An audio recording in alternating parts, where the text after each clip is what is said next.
그 아이가 날 처음으로 봐주었다. 지금은 그것만 생각할 것이야.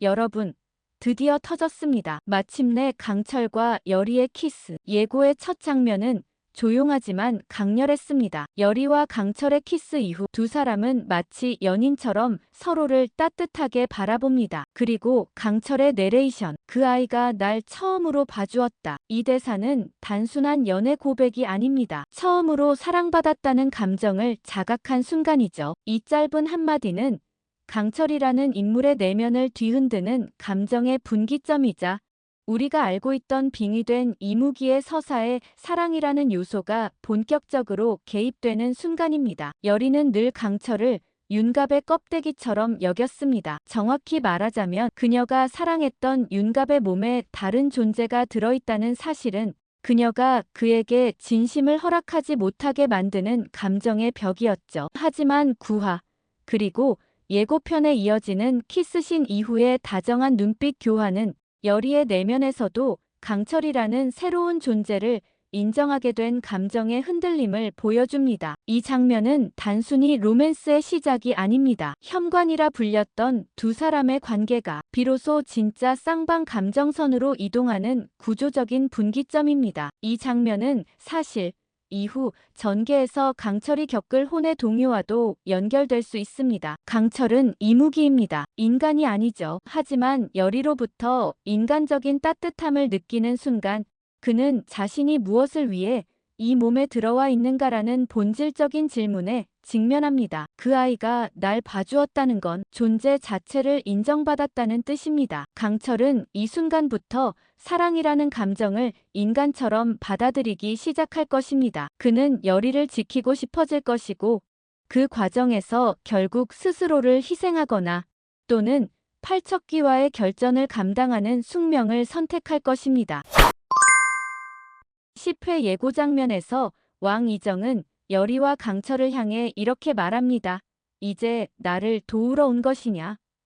그동안 왕이정이 보여온 신념, 권력, 그리고 인간으로서의 외로움을 모두 꿰뚫는 대사입니다. 구하에서 왕은 여리에게 이렇게 말했죠. 나는 음사를 믿지 않았었다. 하지만 넙덕만은 선왕의 광증을 잠시 멈춘 유일한 존재였다. 그 말은 사실상 나는 믿지 않지만 믿고 싶은 마음은 있었다는 이정의 내면 고백이었습니다. 그런데 그 여리에게 왕은 자존심, 명분도 내려놓고 먼저 손을 내밉니다. 그는 선왕의 광증을 목도했지만 그 광증을 신령의 탓이라기보다 정치의 결과물이라 믿었던 인물. 그런 왕이 이제 여리, 강철과 손을 잡으려는 이유는 단 하나, 궁이 흔들리고 있기 때문입니다. 팔척귀는 단순한 귀물이 아닙니다. 왕실의 피에 반응하며 저주를 키워가고 있죠. 그리고 그 저주가 자신에게 다가오는 걸 체감한 순간 이정은 그 어떤 신념보다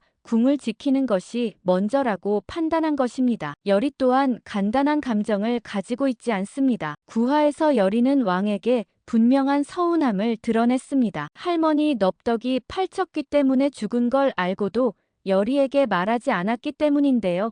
왕 이정은 넙덕의 죽음이 팔척귀라는 사실이 왕의 정통성을 부정하고 반정의 틈을 노리는 자들에게 기회로 작용할까보 두려웠기 때문이었죠. 하지만 여리는 왕이 자신이 위험할 때 부상을 입으면서까지 목숨을 구해준 사실에 고마움을 느끼고 왕 이정을 도와 함께 팔척귀를 소멸시켜 할머니 죽음에 대한 복수를 하기로 다짐합니다. 이들은 알고 있습니다. 지금 팔척귀의 저주는 한 사람의 희생으로는 막을 수 없다는 걸. 이제는 여리 혼자도 강철 혼자도 아닌 모든 진실을 직면한 자들이 연합해야만 한다는 걸요. 따라서 이 장면은 이정이 손을 내밀었고 여리가 이를 받아들였다는 걸 의미합니다. 그 순간 왕무녀 귀물이라는 기묘한 공조 구도가 탄생한 겁니다. 대체 무슨 속셈인 것이냐? 여리에겐 입을 다물거라.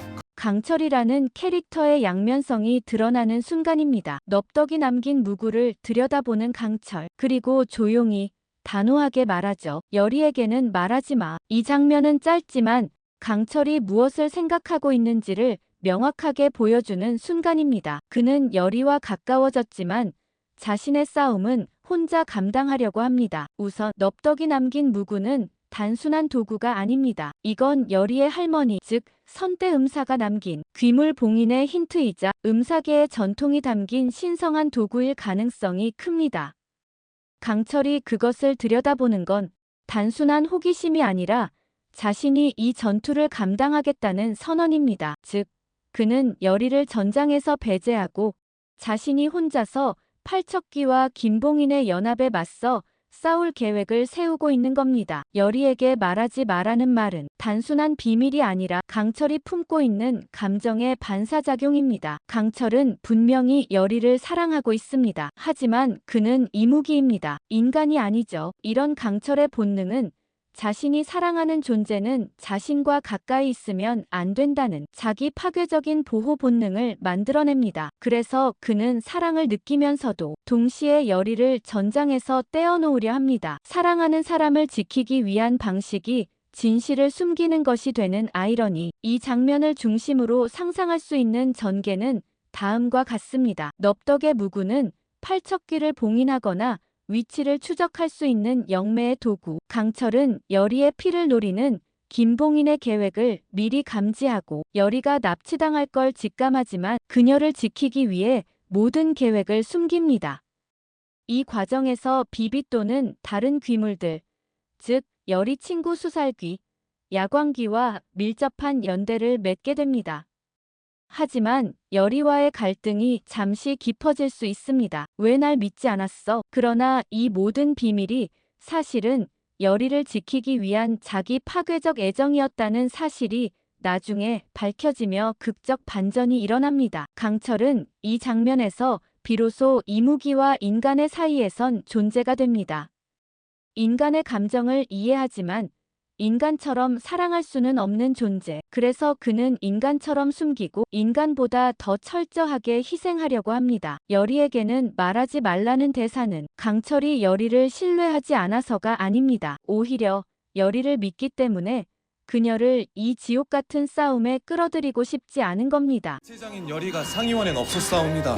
누군가 여리를 궐 밖으로 끌고 나갔다. 10화 예고 마지막 장면. 강철이 놀라며 말합니다. 누군가 여리를 궐 밖으로 끌고 나갔다. 그 표정엔 공포와 절망이 공존합니다. 사실 여리는 9화에서도 김봉인 일당에게 납치당할 뻔했습니다. 그때는 왕 이정과 비비가 간신히 구해냈죠. 그런데도 왜 다시 납치당했을까요? 이번에는 귀신조차 도울 수 없는 상황이 연출된 것입니다. 예고 장면을 보면 납치범이 도망치는 과정에서 무언가를 떨어뜨리죠. 자세히 보면 팥이 든 주머니입니다. 이건 단순한 소품이 아닙니다. 민속 신앙에서 팥은 귀신을 쫓는 주술적 상징입니다. 예로부터 팥죽, 붉은 팥, 붉은 부적은 잡귀, 악귀를 물리치고 경계선을 긋는 도구로 사용되어 왔죠. 즉, 김봉인은 귀물조차 접근하지 못하도록 방어막을 준비해둔 것입니다. 그래서 비비도 수살귀도 야광귀도 여리를 구하지 못한 겁니다. 그 틈을 타 여리는 납치된 거죠.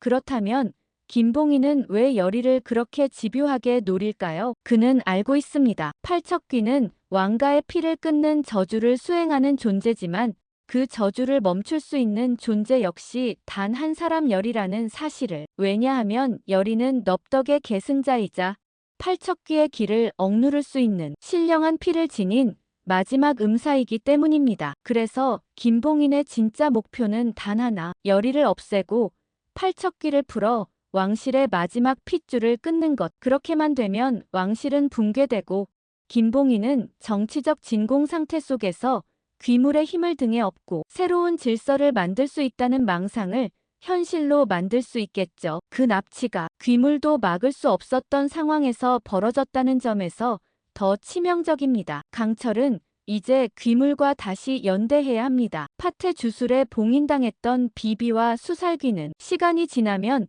그 기운에서 벗어날 수 있습니다. 강철은 그들과 함께 여리의 흔적을 추적하고 김봉인의 은신처 혹은 의식 장소를 찾아내야만 하죠. 이제 남은 건 강철의 선택입니다. 팔척귀의 그림자가 궁을 덮치기 전에 드신과 함께 예측해봅시다. 구독과 좋아요는 드신의 귀신 같은 촉을 응원합니다.